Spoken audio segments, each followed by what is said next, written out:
How bonkers would it be for two sheep in a massive green pasture which some good shepherd has led them to? How cuckoo would it be for a sheep to be jealous of the grass which another sheep is eating? Come on. I've been covering off a series in the last few weeks talking about enemies of the heart and the need to guard our hearts. So I've covered 3 enemies of the heart that we need to guard our heart against. And today, let's adjust you a little bit and move you down slightly. Today, I'll be talking about a 4th and final enemy of the heart, which is jealousy. Jealousy makes no sense. Not only is it a very destructive thing, but you also feel really bad when you're jealous. There's no fun in jealousy. And here's how I would define jealousy. Not getting what I want and realising that other people have what I want.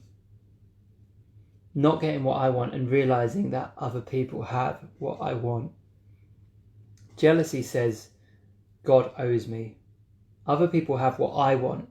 I spoke a couple of weeks about greed. The difference between greed and jealousy is this. Greed is all about possessions. Jealousy is about my place in the world.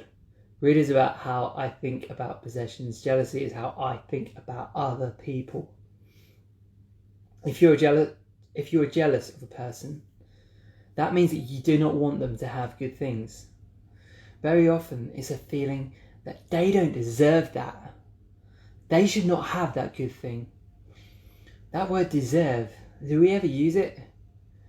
That word deserve is probably the most jealous word in the English language, at least when it's used to talk about good things in this way. Now, it can be used in a good way. For example, Romans 5:2, Paul celebrates how Christ has brought us to this place of undeserved privilege where we stand and where we confidently and joyfully look forward to sharing God's glory. What an awesome scripture, yeah, but very often we don't use the word deserve in this way. Instead we say, she doesn't deserve that. He's so undeserving. Your team didn't deserve to win. Come on now. We say they have undeserved benefits. You have more than you deserve. I deserve a better life. We deserve more things. Can I be real? Can I be real with you right now?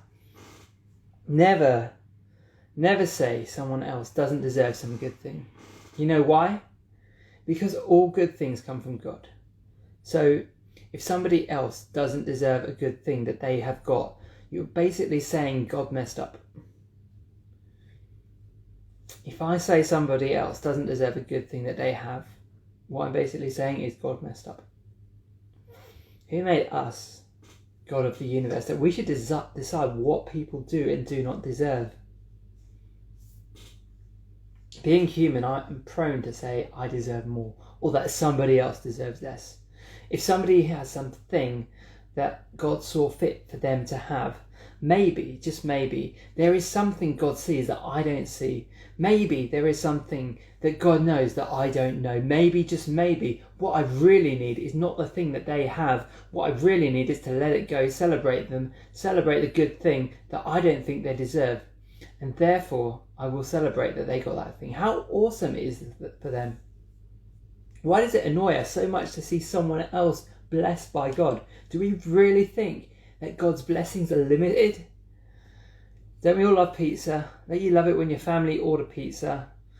I love having Domino's pizza with my family, but the trouble is, I have 3 brothers. And all of us know when a pizza's gone, that's it, it's gone. We can all see how many slices there are, all of us. Every piece, the pizza is limited, it's not infinite, and therefore every piece that my brother eats is a piece that I cannot eat.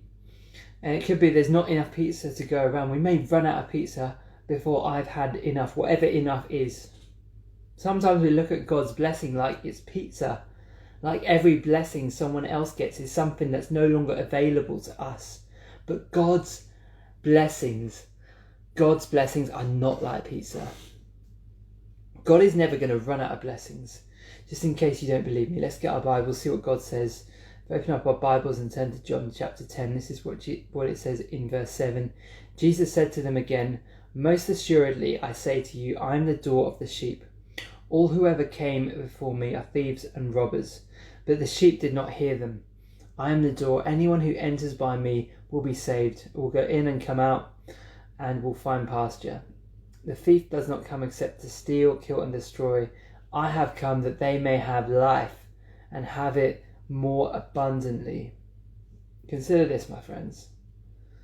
How bonkers would it be for two sheep in a massive green pasture which some good shepherd has led them to? How cuckoo would it be for a sheep to be jealous of the grass which another sheep is eating? Come on.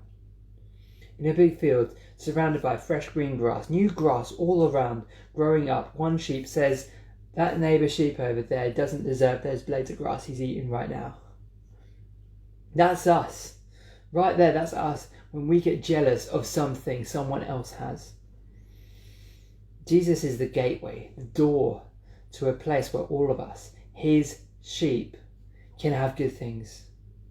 More good things than we could ever imagine. How can we be so concerned about the good things that other people are enjoying? Jesus says in this passage that he came to have life, came that we should have life and have it more abundantly. That word abundantly means more than we could ever need. If God has told us that we will have more than we could ever need, how can we be angry that someone else like us also has more than they will ever need? Are our brains working correctly?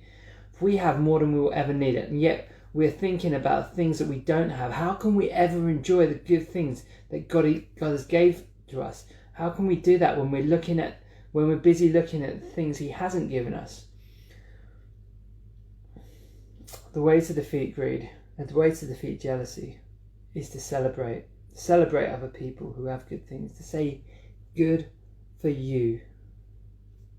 Somebody else got engaged but I'm still single, good for you.